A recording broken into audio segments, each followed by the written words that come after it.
Oh, hello, everyone. I'm so excited. I'm Adrienne Barker, a promo industry guru, having a candid conversation today with Barbara Trapp, a virtual organizer, life and productivity coach. I put this on the bottom. Zen Year Den. How are you, Barbara? Wow, I'm a guest superstar. I love that trailer. That's cool. I love So what you I'm do. definitely sharing it now. Oh, thank you. I love what you do. I think that organization is something that's discussed a lot, but I really actually haven't been seeing a workshop on it. And the only thing I know is Maria Kondo, I think, from the TV series that talked about Mhm. organizing your home. And I want to hear what is interesting to me, what so intrigued me is that you knew, well, you didn't know, no, but what when you were younger. So without my talking, tell us about how you knew where you were going to go in your life and growing up. Um, well, again, I didn't really know. I mean, I thought I was going to be a singer and actress. That's what a lot of little girls want to be. And actually, I did start performing, singing in public at the age of 40 with my ex-husband, who is a musician. And we started playing gigs. So kind of one thing accomplished.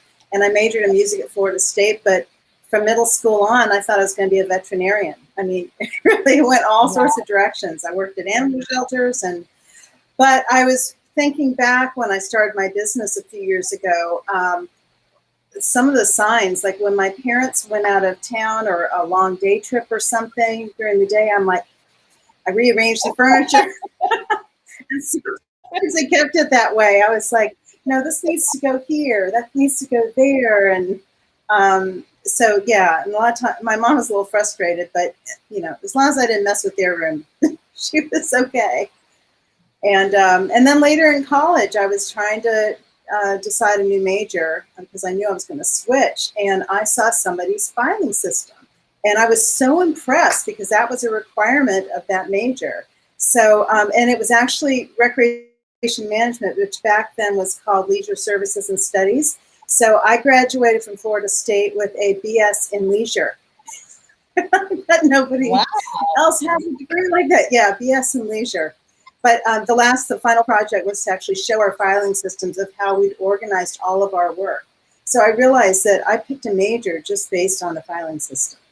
So, and I was making filing systems for during my internship and wherever I was. Yeah. So, I love that story, and it worked for you. I have to tell you, I've experienced something interesting. My daughter, when COVID-19 hit us, my daughter asked me to come into her room and she rearranged the whole room. And my first thought was, I am a horrible decorator. How did I not know to put the furniture how she had it, which made yeah. 100% sense and made what I had done for her before look like silly and outdated and didn't make sense to me. And so my daughter has an eye, so she will have to watch this because we've been talking about her actually having that skill and what she could do with it. Right. So you graduate with this degree, Yeah. and then what do you do? Tell me a little bit more. So keep going because I love this story. Yeah, I did a recreation internship because that was basically what it was at Amelia Island Plantation. And then when I was nearing the end of my internship, my family, my parents, and my brother had moved from Tallahassee to Pennsylvania. So I had no reason to go back to Tallahassee. So I was like wanting to find a job. And they were asking me, what do you want to do? I'm like, I want to work in the banquet department. Why? Well, because they make the most money. I'd never waited tables, so that didn't fly. But they said, hey, we got a job. We need an audiovisual technician.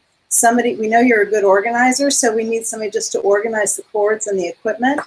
So that is what I did for 7 months. I untangled cords for like the first month, plugged everything in, figured things out, and was crawling under risers to hook up my systems. And Wow. yeah, and huh? Did you like it? Did you enjoy the work? Um, it was really kind of cool. Anytime you can start something from scratch is great. But I knew at the 7 month mark when they said, okay, we can send you to Disney to really learn this because all the technology was changing. Or you could be an assistant manager at the conference center. I'm like, I'm going to do that. So I was eventually over managing 7 departments, including the one they wouldn't let me work in. banquets, which because I'd never waited tables. And eventually I got into training, and I love training and development. And that was my last 10 years of work there. And I got to create training plans and work on customer service, and I taught time management and processes. And so I really got into organizing teams, and I love that. So, yeah. And so you learned, which I love, is that you were kind of like self-taught and you learned while doing. Yeah, in fact, I was, I'm going to be writing a post about this, but because everybody can learn, no matter what stage you are with technology, because I bought my first home computer off the Home Shopping Network when I was married, and I was so terrified of it, I left it covered for a year. That's when they came with dust covers, because people, they thought nobody'd use them so much. And it was a year later, I finally start tapping away. But 3 years later, I was teaching technology classes. I was teaching Microsoft classes at my work as part of my job. So I feel like everything I've done is kind of built up to this. I take skills or new things I've done, like being a webmaster, designing websites, creating, communities on social media for a big community association, and it just kind of all, this has just wrapped everything up nice and neatly. So I can do a lot with that. Organizing people from the inside out or outside in really is kind of what I'm doing now. I love that. Have you taken any of the programs like Strength Finders, where like the personality, where you kind of figure out where your brain is, and does that then, when you read the description of it, make sense for what you're doing? And can you share that with us? I've done a bunch of those, and you know what? Those things are accurate. They never change. I mean, really, you kind of stay the same. And if it changes a little bit, it's really about more how you're adapting to your environment. So I actually got certified in DISC training. So I can do assessments for individuals and teams. And I felt that was a really good combination to go with productivity coaching, especially. So people could understand themselves, their motivators, and what drives and motivates people. And then they can also understand what drives and motivates the people that they're communicating with, which is really important.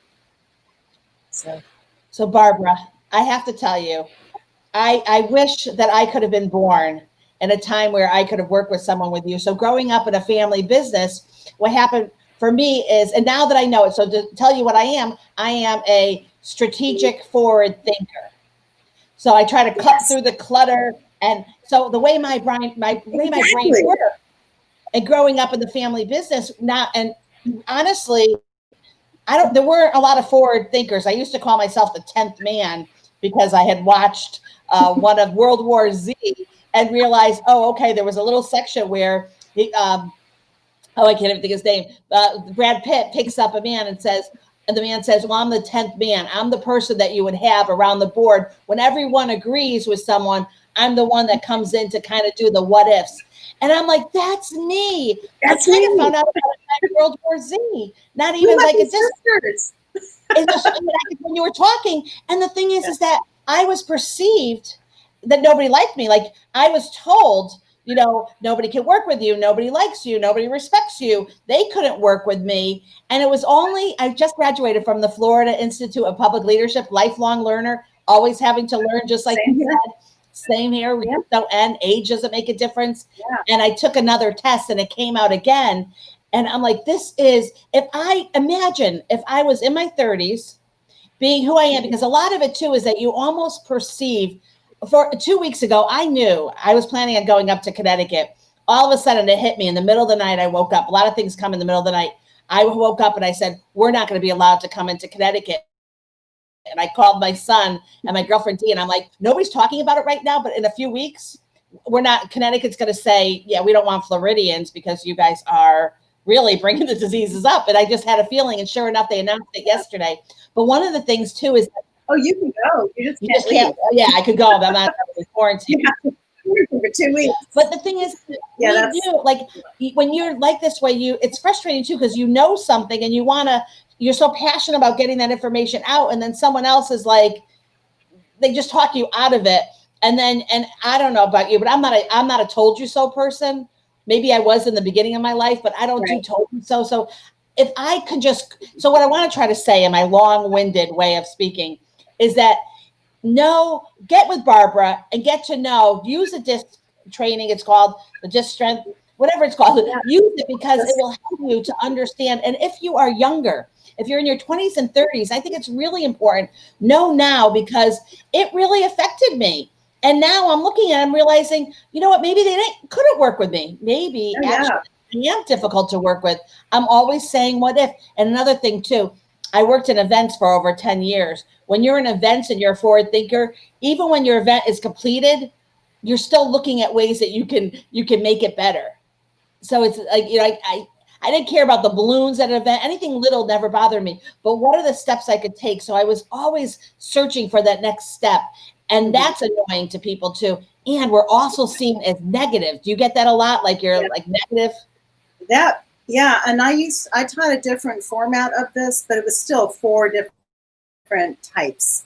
And it was I taught it to over 700 people in this company over, 8 years, I think.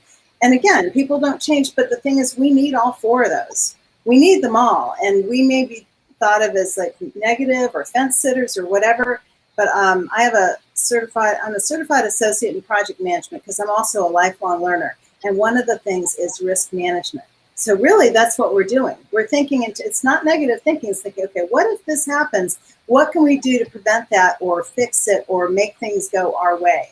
And that's part of it. Then we're not sticking our heads in the sand. We're preparing. So it's kind of like, like a round table. What could happen? Disaster plan or whatever. Exactly. But how frustrating when nobody listens to you and you just irritate everyone who says and looks at you. Maybe I'm the baby of the family. Maybe they didn't think that I could have a brain this way. Maybe they weren't thinking that way. But I grew up. Just imagine the struggle. And it's so nice to be able to say to you, like a doctor, here's a struggle I had. And it's only at 58 that I can now say, oh, this is what it was. And I'm not going to apologize for the way I am. And actually, it's kind of sad that they didn't take me up on a lot of the advice of what I was going to offering, because as a SCORE mentor, it's what makes me good, because I can talk to someone and I can think. I'm often told when I'm mentoring someone, oh, nobody else really shared that with me, or that's a different way of looking at something. Yeah. So I want to hear about, so are you doing it now? Are you offering the DISC training now? Yes. And so it's part of my productivity coaching, and I have several different packages. So if somebody wants to connect with me on that, they can go to my website, zenyourden.com, and there's a link to set up a complimentary discovery session, just a phone call to talk about it, whatever it is, whether it's organizing or productivity. And I have to say, just one thing, I can make a balloon arch. I was in event decorating. Oh, that's awesome. That's awesome. So we're sisters or something. Something's going on here. So can you see the word behind me? Decide. Yes. So I was doing vision board workshops at the beginning of the year, and I'm working on a 4-week program right now. It's going to be values and needs, goal setting, culminating with vision board workshops. And I don't know about you, but none of this crap was on my vision board for 2020. So I figured that July is a great time to kind of re-envision things. And my word for the year is decide, because I had trouble deciding on my word for the year, and I realized that's always been my thing. So I have to analyze things to death. So that is my word for the year. I love that. I love that. I'm not even sure I really understand what productivity coaching means, and what would you be doing for someone? How are you helping them? Well, life coaching is a really popular term, but I'm trying to get down a little bit more into the minutia of it. For instance, if you're trying to get from point A to point B and you're stuck for whatever reason, then that's what I'm going to help you with through accountability, goal setting, accountability, figuring out the right tools or techniques, what's slowing you down. And the coaching part is awareness and just kind of discovery. Coaching is very powerful because it's not me telling you what to do. That's what I do as an organizer, as an expert. But we're working together and we're partnering together to just make some discoveries along the way. And then you try things. So in between our sessions, you take some actions, and it's really kind of trying things out and seeing how they worked and learning from them. But we're moving forward.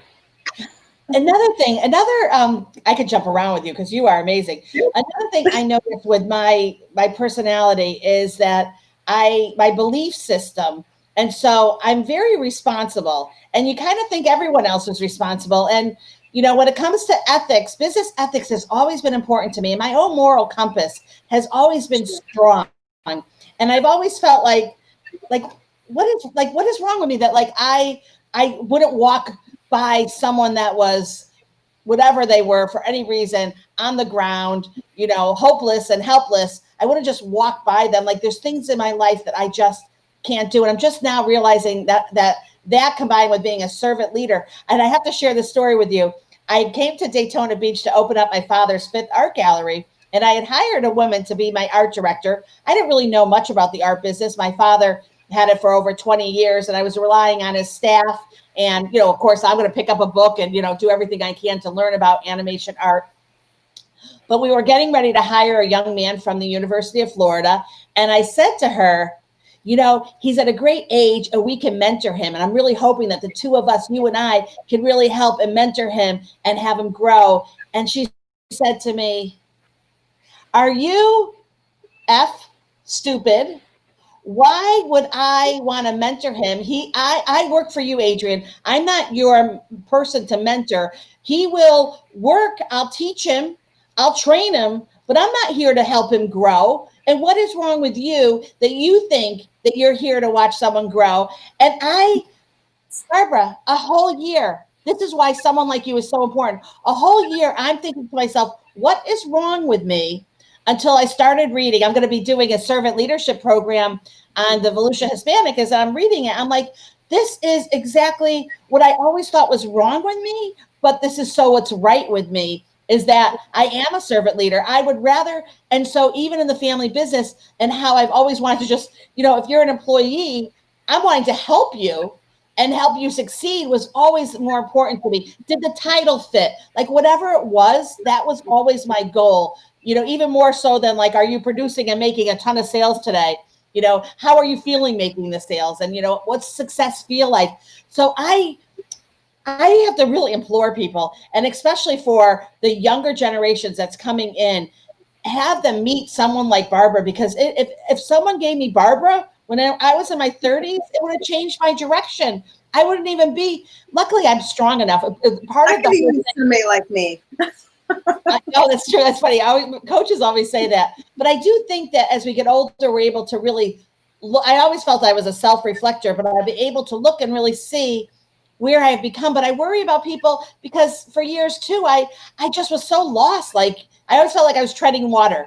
Like I felt like I knew I was right, but then I wasn't sure. It's not a great place to be. So spend the money.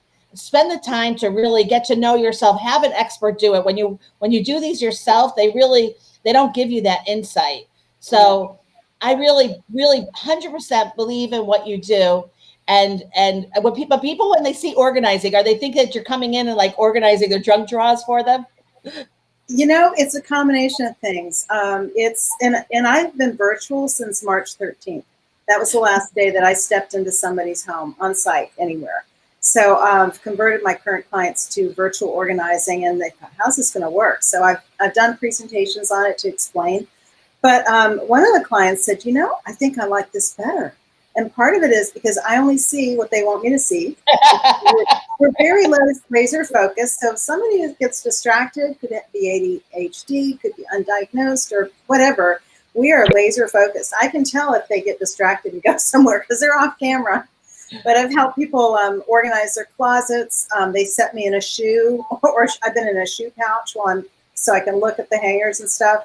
I've taught people how to fold things just, from right here, and help with organizing their drawers. And I have them set out boxes and bins and bags so they can get rid of stuff. I've helped them by setting up donation pickups and keeping track of when those places reopen to do the pickups.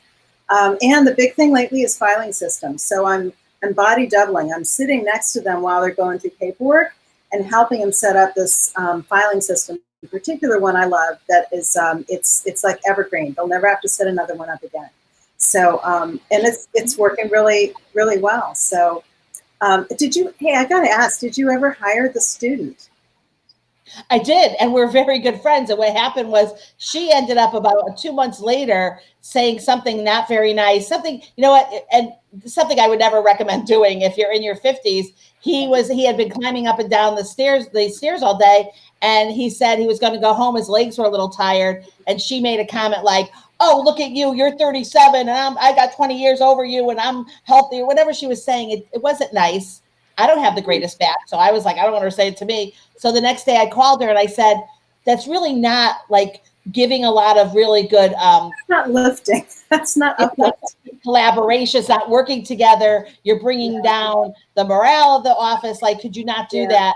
And within 2 hours later, she quit. Like, I don't even, it was weird because she didn't want to take my. Sometimes people fire themselves. That's called firing yourself. I mean, sometimes people fire themselves. And I was told by an attorney once, because I spent a lot of time in HR and doing college recruitment, as a matter of fact. And he said, do you have unhappy, unproductive employees who are just, they leave mad? Well, if they've been, underperforming for a long time, you should have let them go, not just wait till they get frustrated, because that brings the team down too. So, and sometimes there's lots of reasons for people not to be producing or productive. And that's one of the things I helped teams with before. And I think productivity coaching kind of falls into that too. Helps people kind of get their mojo back. But I'm especially, it's really, hiring and recruiting young folks is really close to my heart, because I was an internship coordinator during the same time I was teaching technology classes, and I recruited and hired, onboarded, and helped house over 500 college students from around the country and overseas. And it was one of the most rewarding things I ever did. I tell them when they graduate from college and they're excited, and I say, congratulations on your degree. Now welcome to the beginning of your education, because now you're going to apply it towards working with people. And it was awesome. Just loved it. I love that. Yeah, we are kindred sisters. I have a question for you. So my daughter will come in and she'll take my drawers apart and she'll organize them. And I feel bad because I do mess them up right after. And I know it frustrates her. But I say to myself, I just can't do it. Like, am I wrong in thinking I don't? Because she has such a skill. And I grew up in a family that was always kind of sloppy. Like, my parents, my dad's office was a mess. It was always part of the thing. So I'm not sure. I think I may do it. Am I already saying I'm a failure before I even start to try to do it? Yeah, but everybody needs their own system. And I don't cram a system down anybody. And as much as I love what Marie Kondo's done for the whole organizing industry, that's been great. I've had people call me and say, now, I'm kind of afraid. Now, are you going to make me pile all my clothes on the bed and then leave me alone? I'm like, no, I'll help you with that. But no, I mean, if that particular folding technique or whatever isn't working for you, I'll say, hey, why don't you hang all your shirts? If you've got any room in your closet, I love hanging. There's no ironing, there's no wrinkles, it's quicker. Or maybe you roll stuff, or you do a different folding technique, or whatever. And sometimes it just has to do with having less, because the less stuff you have, the less you have to mess with, which makes things easier. So we reevaluate if something went back to the way it was and it wasn't working. Let's find something that does work. So that is so interesting. I have a girlfriend whose sister likes to get rid of things, and so she's the opposite of. My husband's a hoarder, and we were talking, my girlfriend and I said, you know what? I wonder if there's like a term for this, and so I Googled it, and sure enough, part of the OCD, the obsessive compulsive, but when someone cannot stand, they have this pen, so it's easier for them to throw it away, which is so interesting to me, because I'm like on that cusp. I don't like a lot of things. Yeah, it's so interesting. All right, I'm going to switch gears right now because I have another question. I'm full of questions. Sure. Can someone become a lifelong learner? We say ourselves we're lifelong learners. Can someone watch us and say, I want to wake up tomorrow and I want to be a lifelong learner too? I'm confused with that. Oh, absolutely. Because I remember when I was actually starting my job, and it was called Special Events. It was at this large resort. When resorts had tons of money to do stuff, we did like $35,000 theme parties, Arabian Nights, everything. And I remember my boss saying, hey, we're going to go do X, Y, Z. We're going to go and listen to this, or hey, we're going to learn a new technique or something. And I was just in the office at the time, and just, don't you want to learn? Don't you want to learn more? I'm like, I'm exhausted. I'm busy. I'm a new mom. I mean, where's all this energy come from?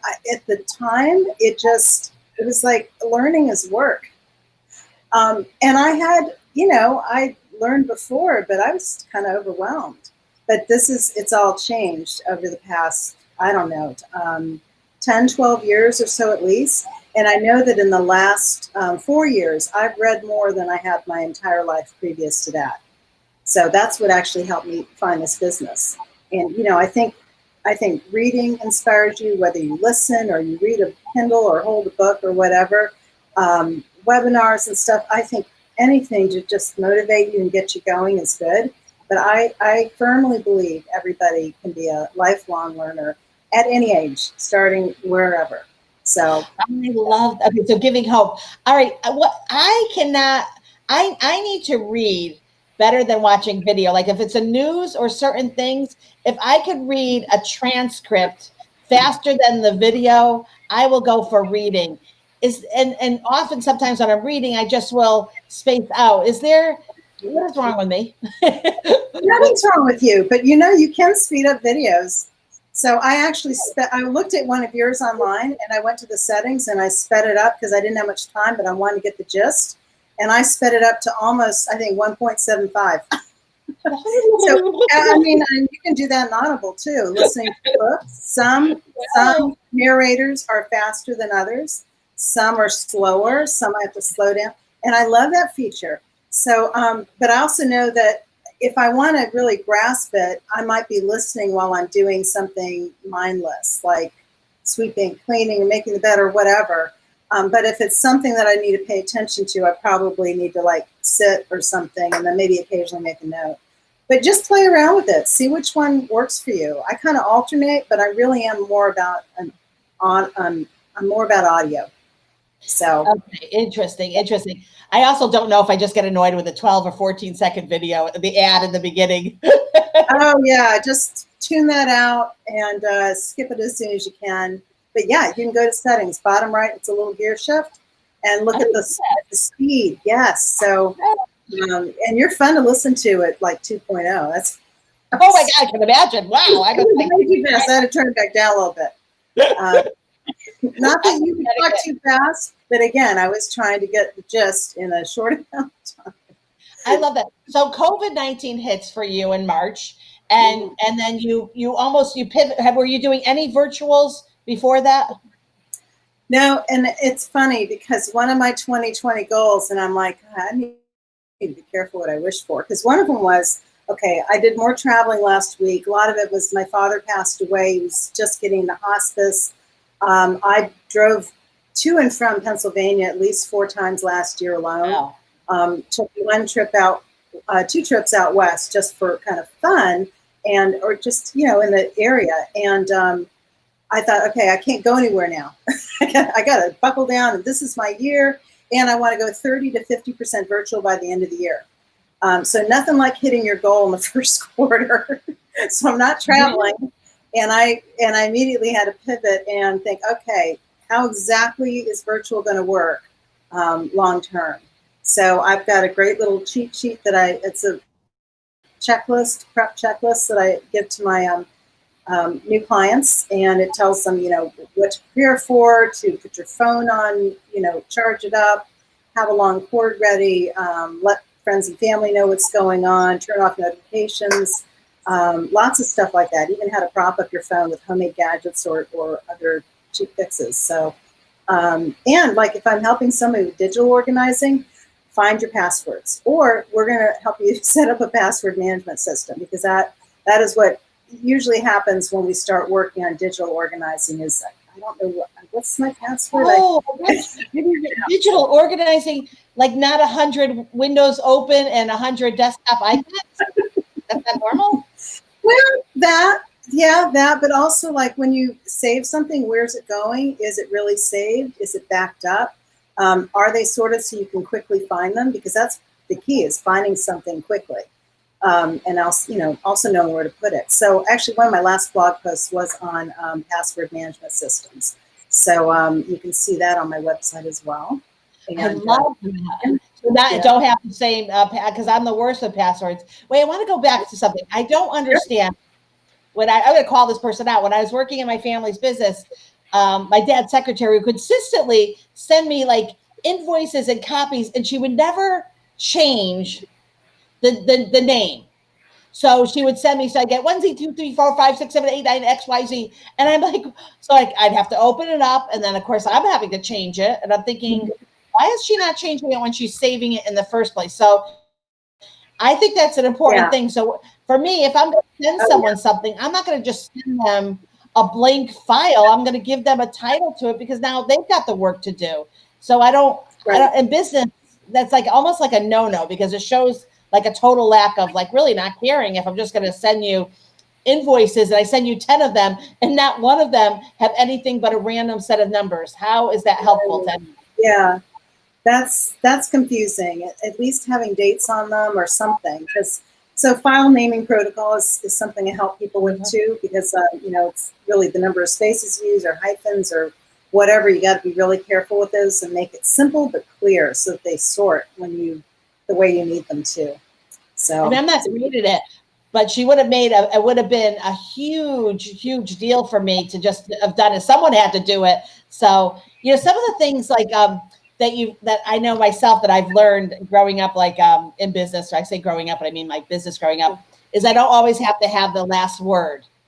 And I don't have to be I used to, when I was younger, everyone would go into a meeting and I thought to myself, oh, if I go in 10 minutes late, then everyone would say, oh, she's busy. Like really, and another reason I didn't have a coach, because the coach would have said, that's so stupid, Adrienne, like get in there first. And then it hit me though. Like I have to say, I'm proud of myself. In my 30s, it really hit me like that is the silliest way to think. I want to be there first to show everyone respect and be the person that I want to be and wear myself proudly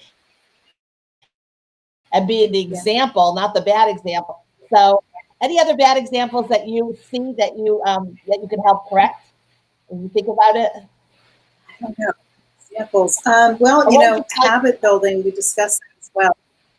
Yeah, I had a client who we worked on organizing her home first, totally. Even went to as far as like the trunk of her car, because she was in sales at the time and drove around a lot.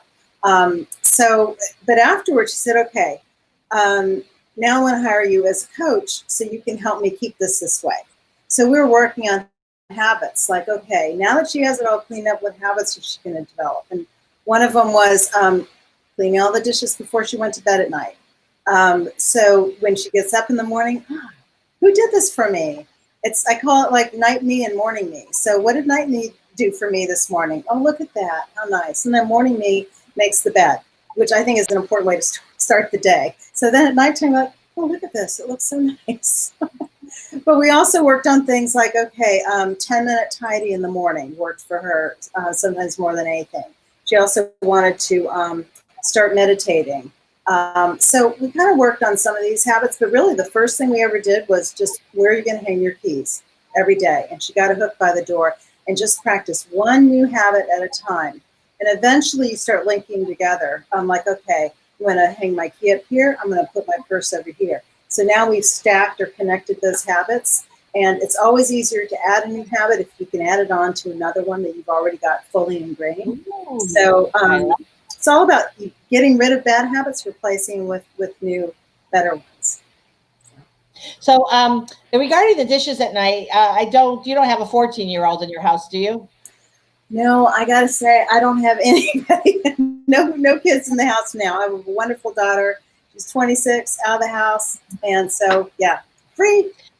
So I got pregnant at 44 as my gift. So I have a 37-year-old son, 30-year-old son in Shanghai, 25-year-old boy, son, amazing, and 2 sons. And I got pregnant at 44. So I'm going to be 58 with a 14-year-old. And it's crazy because I love my sink clean.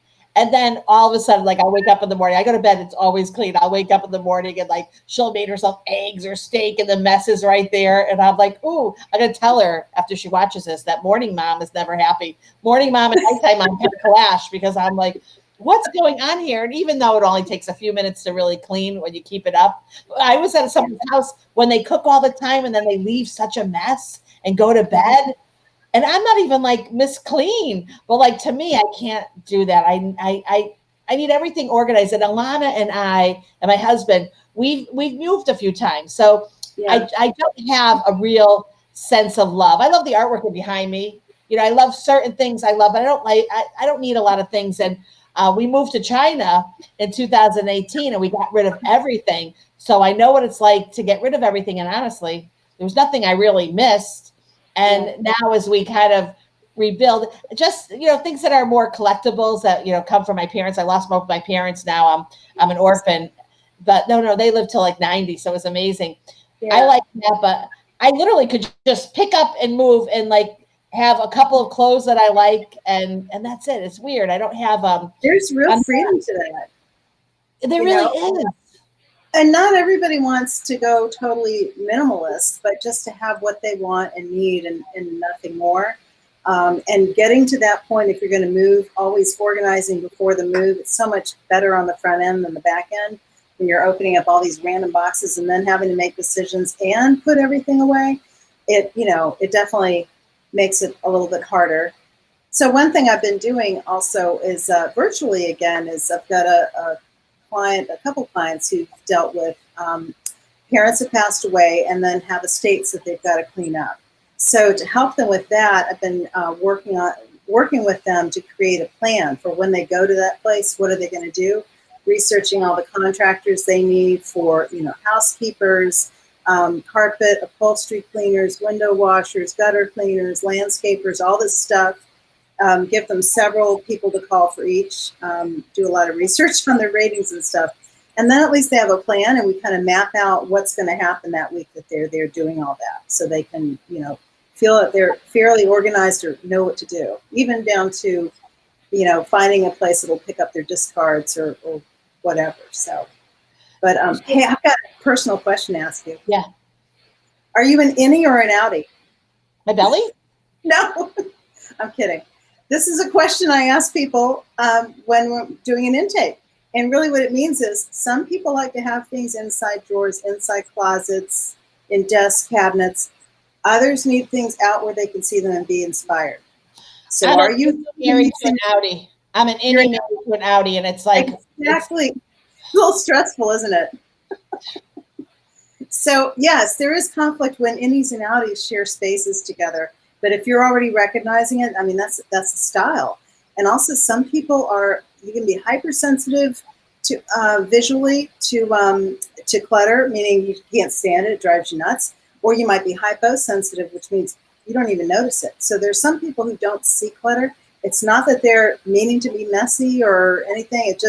They just don't see it. It's just, you know, just the way it is. So if you recognize that in some people, it might help you have some awareness and be a little bit more understanding. And some people just need things pointed out. So I'm gonna tell you a secret, and hopefully nobody's listening. But okay. But the fact is, so my husband is a hoarder, so it really kills my daughter and I. On the other hand, what you're teaching people what to do actually does save the environment. So who would think when you do your elevator speech and your credibility speech, you could say, I save the environment. And the reason why is that we live in, you know, a resort style apartment living. So it's, you know, it's lovely and it's really, really beautiful. And there's a dumpster here. And then next to the dumpster is like the garbage area where people, they don't want to throw it away, but they're a little too lazy to take it to, or maybe nowadays it's hard to bring it over to Salvation Army. But my husband for years has been kind of like recycling. So he'll take items. So even clothes, much to my life, I can't take it. He'll come home, he'll wash it all, he'll put it back in a bag, and then he'll deliver it to a recycling place, Salvation Army or whatever. But what we notice is because people are not organized, right before they go to move, they don't have the time to actually do something with it. So they will leave it or they'll throw it in the dumpster. And that really is a problem. We started this when he started it. I don't really get involved in it, but I can understand where his heart is. And he is a hoarder too, but the other part is he hates seeing someone just throw away good things when other people need them. So he'll do what he can, which is washing it and then delivering it. But that wouldn't happen if you were organized, right? Well, I mean, it just, I don't know. I wouldn't put a name on it so much. I have had people call me and say, well, I'm a hoarder or I'm not a hoarder. And actually, hoarding is a mental health issue. It's added to the diagnosis, the DMS-5. I can't remember the exact name, but it's actually recognized as a mental health diagnosis. So, and there is actually a hoarding scale. People who wonder about that, they can go on to into the Institute for Challenging Disorganization, ICD, and they actually have a hoarding scale that you can look at. And there's actually different levels. I think from 1 to 10 could even be, somewhere in the middle is where the organic hoarding or dirt can start. So I never call, when somebody says they're a hoarder or something, I said, I don't believe people being hoarders, but maybe having a hoarding issue or having an issue with hoarding, or they're doing hoarding. But I try not to say you're a hoarder or you're not. I don't work with extreme hoarding because really, and especially working virtually now, that if it's a severe issue, it really does take working together with a mental health professional. Otherwise, it's really, it's hard to be successful in changing that without changing the mind. And when I'm working as an organizer, I'm coaching along the way anyway, but it really does need a team of people to work with when it's a true hoarding issue. I appreciate that. I'm going to actually look that up because I'm not 100% sure if it's true. Like, for instance, I laugh at him because he's got like 12 pairs of shoes and boots. And I've got like 2 pairs plus like 3 sandals. I just bought a new pair of sandals. Like, I don't have as much. I'm happy with what I have for my clothing. But if he can get more, he'll get more. If if he needs to buy shirts, he'll buy more than he really needs. So if he needs like he does have that drawer that just has a ton of pencils and tapes. But then my daughter will come in and she's like, I need a crayon or a pencil. And he'll be like, he'll get it out. And then he'll look at me and say, see, aren't you glad that I collect this stuff? I guess he'd call himself a collector, but I'm not even sure. Except we do have 2 different sides to it. So you learn after 20 years that it's okay. And I often sneak into his drawers anyways and grab. I'm like, oh, I'm really glad that he does have that. So I don't like to complain. I love this. So I could really look, or we could do it together to see if he really is, or if I kind of like just tease him about being a hoarder. And some people can be messy, but they may appear to be messy, but they're really organized. They know where everything is. Or they could appear to be organized, but really be messy. I've walked into some homes where these probably scare me most when I've gone in and it looks like it's ready for showing, for sale. I'm like, this is going to be hard. What am I going to do? And there's like a stack of mail in the foyer. And I'm so sorry, it's a huge mess. And what I find is it's usually behind the scenes, like in cabinets, in drawers. They're innies. They want things in. One case I found, I think 2 or 3 big bins full of paper. And it was a doctor who wanted me to help him get organized and switch his office and his game room. And I ordered furniture and got things set up. And as I was switching things, I found those bins, and it turned out it was just all paper. Half of it was mail. A lot of it was unopened. So I always say, part of the paper management is the first thing we do is we open the mail. Lead to money issues when you don't know what's in there. Bad things can happen when you don't open your mail. So I spent a week just opening mail and processing and organizing into stacks and getting a system going. So anyway, I kind of went off on a tangent there, but I just had to. I think that's great. Yeah, things. It's somewhere. It's somewhere. But it's kind of hereditary. My mom, I didn't realize that my mom wasn't any until she did fall and had a stroke. And then after she had passed, and I was like, whoa, she had more junk. Like, I grew up with a junk drawer, but I didn't know she had like 3 or 4 of them. And then I realized, because and actually, if we both should have learned together. That would have been a fun mother and daughter thing to learn. And that's a different generation. With, my father passed away at 94, and my mother is in her 80s. She'll kill me if I tell exactly, so I won't. Hi, Mom.